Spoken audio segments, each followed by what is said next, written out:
লাইসু সাওয়াআন মিন আহলিল কিতাব, আহলে কিতাবরা সবাই একরকম নয়।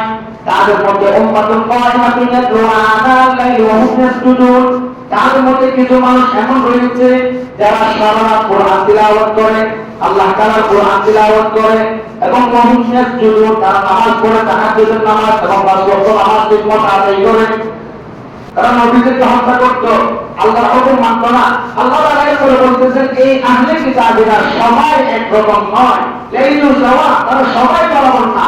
তাদের মধ্যে কেউ কেউ রয়েছে এই আহলে কিতাব উম্মাতুন কায়িমাতুন ইয়াতলুনা আনাল লাইল, তাদের মধ্যে কিছু মানুষ এমন রয়েছে যাদেরকে আমরা ঘৃণা করি, অমুক দল আমি পছন্দ করি না, অমুক দল আমি পছন্দ করি না, কারণ তারা কোরআন বিরোধী চলে, এইরকম চলে। আল্লাহ বলতেছেন লাইসু সাওয়াআন মিন আহলিল কিতাব, আহলে কিতাবরা সবাই একরকম নয়। তাদের মধ্যে উম্মাতুন কায়িমাতুন ইয়াতলুনা আনাল লাইলি ওয়া হুম ইয়াসজুদুন, তাদের মধ্যে কিছু মানুষ এমন রয়েছে যারা সারা রাত কোরআন তিলাওয়াত করে, আল্লাহ তাআলার কোরআন তিলাওয়াত করে এবং ওয়া হুম ইয়াসজুদুন, তারা নামাজ পড়ে, তাহাজ্জুদের নামাজ এবং পাঁচ ওয়াক্ত নামাজ ঠিকমতো আদায় করে। এই ব্যক্তিগুলো আল্লাহ তাআলার নৈকট্য অর্জনকারী।